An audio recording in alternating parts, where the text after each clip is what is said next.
तो नमस्कार दोस्तों, आप देख रहे हैं अपनी रेलवे क्लास। दोस्तों 2025 और 26 की भर्ती, इस बार का मुकाबला ज़बरदस्त होने वाला है और सबसे बड़ा सवाल ये है कि इस बार कट ऑफ कितनी जा सकती है। क्या आपका स्कोर सेफ है? क्या अभी और मेहनत की ज़रूरत है?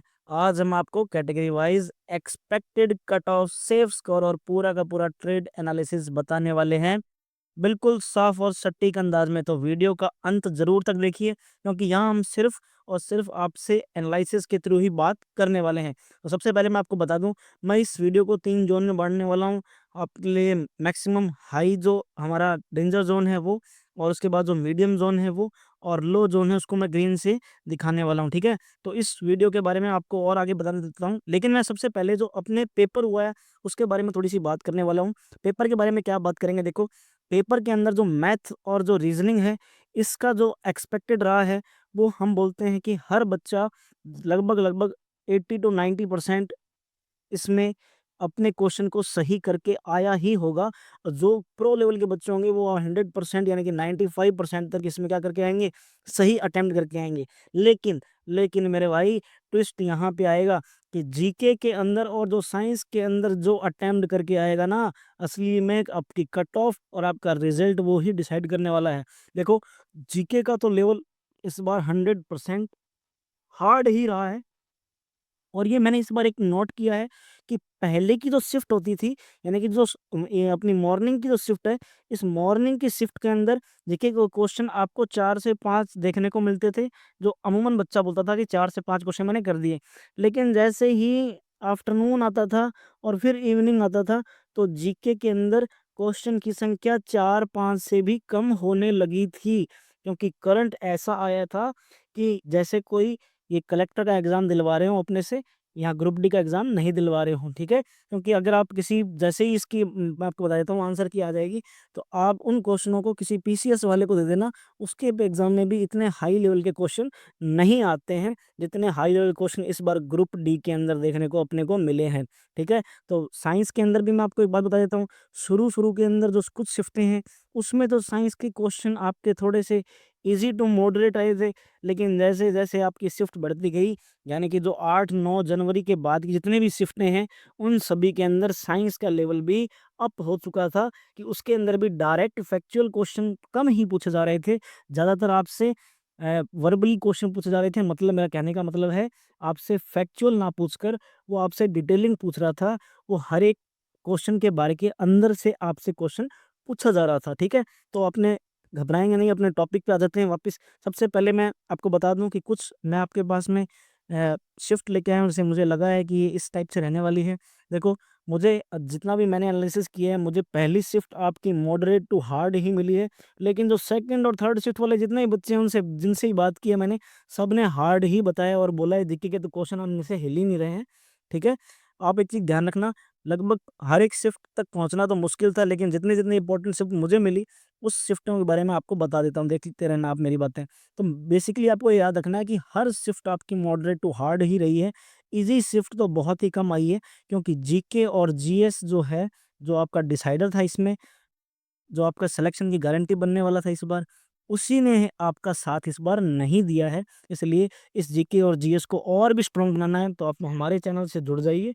आप मेरी कुछ वीडियो देख सकते हैं, जिसमें आपको जीके और जीएस का बेहतरीन एनालिसिस आपको मिलेगा। प्रीवियस ईयर के जो क्वेश्चन हैं जीएस के, वो मैं आपको करवा रहा हूँ, वो भी आप हमें देख सकते हैं, ठीक है? अब देखते हैं ज़ोन वाइज़ जो हमारी कट ऑफ थी 2022 में, वो क्या रही थी। तो इसमें आपको मैं ज़ोन बता देता हूँ, कौन-कौन से ज़ोन रहने वाले हैं आपके। तो सबसे पहले मैं आपको बता देता हूँ, आपका जो रेड ज़ोन है, वो आपका चंडीगढ़ ज़ोन रहने वाला है। ये आपका रेड ज़ोन है, आपको पता होना चाहिए। रांची भी आपका रेड ज़ोन है। और भी आपको मैं एक रेड ज़ोन बता देता हूँ, आपका अजमेर ज़ोन है, ये भी आपका रेड ज़ोन में आने वाला है।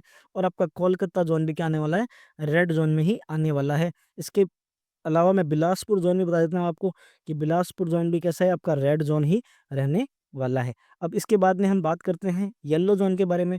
तो येलो ज़ोन कौन-कौन से रहने वाला है, ये भी देखो आप। भुवनेश्वर जो है, वो आपका येलो ज़ोन रहने वाला है, ठीक है? इलाहाबाद भी आपका येलो ज़ोन रहने वाला है। आपका जो भोपाल है, वो भी येलो ज़ोन रहने वाला है। और जो पटना है, ये भी हमारा येलो ज़ोन रहने वाला है। इसके बाद में अगर मैं बात करूँ ग्रीन ज़ोन के बारे में, तो ग्रीन ज़ोन आपका जो गुवाहाटी है, वो आपका ग्रीन ज़ोन है इस बार, लेकिन ये ग्रीन टू येलो भी हो सकता है भाई, ध्यान रखना। इस बार इसमें बहुत ज़्यादा फॉर्म फिलअप हुए थे। ये आपका 100% ग्रीन ज़ोन है अहमदाबाद। अगर आपको अब कहीं से फॉर्म फिलअप करना है तो आप अहमदाबाद से ही करिए, यहाँ पे बहुत कम बच्चे फॉर्म फिलअप करते हैं। चेन्नई ये भी आपका ग्रीन ज़ोन है, बैंगलोर भी आपका ग्रीन ज़ोन है आपका, और भी इसके अलावा भी जो आपके बच गए हैं वो सारे के सारे ग्रीन ज़ोन ही हैं, ये आप अपने को ध्यान में रखने हैं, ठीक है। वे मेन पॉइंट अपने को ये ध्यान में रखना है कि इसके अंदर जो आपको ईडब्ल्यूएस की कैटेगरी आपके लिए आपको जो दिख रहे हैं मार्क्स, आप इनके ऊपर बिल्कुल ही मत जाइएगा। ये आपको ईडब्ल्यूएस का इस बार नहीं दिखने वाला। ईडब्ल्यूएस आपको ओबीसी से जस्ट 1 या 2 नंबर कम ही दिखने वाला है इस बार, क्योंकि इस टाइम तक ईडब्ल्यूएस लोगों के बने नहीं थे, इसलिए इतनी कम मेरिट गई थी। अब जो ओबीसी है इससे जस्ट 1 या 2 नंबर ही कम क्या रहने वाले हैं, आपके ईडब्ल्यूएस के मार्क्स रहने वाले हैं, ठीक है। अब हम आ जाते हैं अपने आज के टॉपिक पे। वो टॉपिक क्या है हमारा? वो टॉपिक है हमारा रेलवे के कट ऑफ। लेकिन उससे पहले मैं आपको ये भी बता दूं कि इसका जो नॉर्मलाइजेशन होता है उसका फॉर्मूला ये होता है। इस फॉर्मूले से रखते हुए हम क्या करते हैं, नॉर्मलाइजेशन पर आ जाते हैं। अब आ जाते हैं हम आज के टॉपिक पे, ठीक है। टॉपिक क्या है हमारा? टॉपिक है हमारा क्या, किस जोन में कितने कितने कट ऑफ रहने वाली है। तो देखो यहाँ पे जो अपेक्षित है, जो मैं आपको बता देता हूँ, ये एससी के लिए बता रहा हूँ मैं, और यहाँ पे मैं आपको ये सिर्फ और सिर्फ एसटी के बारे में बता रहा हूँ। तो देखो क्या अपना कट ऑफ रहने वाला है। तो रेड जोन के लिए मैं आपको बता दूं कि रेड जोन के लिए जो अनरिजर्व कैटेगरी है वो कम से कम 73 क्वेश्चन तो मान के चलो, इतने से कम में आपका होने वाला थोड़ा मुश्किल है। और ये 71 क्वेश्चन पे लेके चलो आप ओबीसी को। और अगर आप ईडब्ल्यूएस के हैं तो आप इससे एक कम कर लेना। एससी है आपका, वो 65 तक हो जाना चाहिए उनका, 65 तक। और जो ये एसटी वाले हैं आपके 62 क्वेश्चन प्लस में इनका सिलेक्शन हो जाना चाहिए। यानी कि इस इतने दिन के क्वेश्चन बन रहे हैं, वो आप 100% आपका फिजिकल टेस्ट की तैयारी शुरू कर दो। उनको लिए टाइम बहुत ही कम मिलने वाला है इस बार, क्योंकि नेक्स्ट जो एग्ज़ाम है वो भी शेड्यूल रेलवे ने कर दिया है। येलो जोन है, तो येलो जोन है इसके अंदर मैं आपको क्या बताने वाला हूँ, जो अनरिजर्व कैटेगरी है वो आपकी 71 क्वेश्चन पे रहने वाली है। जो आपकी ओबीसी कैटेगरी का है वो आपका 69 रहने वाली है। और जो एससी है ये आपका 63, और जो एसटी है वो आपका 61 क्वेश्चन पर रहने वाला है। नेक्स्ट जो आपको बताने वाला हूँ ग्रीन जोन के बारे में। ग्रीन जोन क्या है? देखो इसमें आपके 69 क्वेश्चन से लेके 70 क्वेश्चन तक आपका अनरिजर्व रहेगा। आपका ओबीसी जो है वो आपका 67 से 68, या फिर मैं कह दूं 67 68 आपका ओबीसी और ईडब्ल्यूएस दोनों ही रहने वाले हैं। एससी जो है वो आपका 62 रहने वाला है। और जो एसटी का ये आपका 58 तक जाएगा, क्योंकि यहाँ पे तो आपको एसटी के स्टूडेंट बहुत ही कम देखने को मिल रहे हैं। तो देखो दोस्तों, ये अपनी एक्सपेक्टेड कट ऑफ है। और इसके अलावा मैं आपको एक बात बता देता हूँ कि यदि आपके जो नंबर हैं, देखो मेरे भाई, यदि आपके नंबर एससी कैटेगरी से 65 से प्लस रेड जोन में नहीं बन रहे हैं, तो मेरे भाई आप आरआरबी 2026 की तैयारियों में जुट जाओ, जी जान लगा दो, अपना सब कुछ झोंक दो उसके लिए।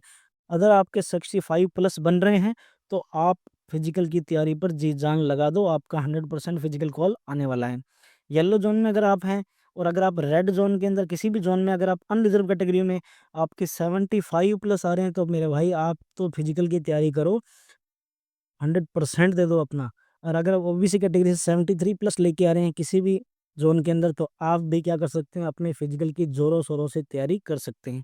और किसी एसटी के बच्चे की अगर 60 प्लस भी क्वेश्चन बन रहे हैं, तो भाई आप भी जोरों शोरों से अपने फिजिकल की तैयारियां शुरू कर दो। देखो नॉर्मलाइजेशन के बाद में कितना अंतर रह सकता है इस बार, ये भी देखो।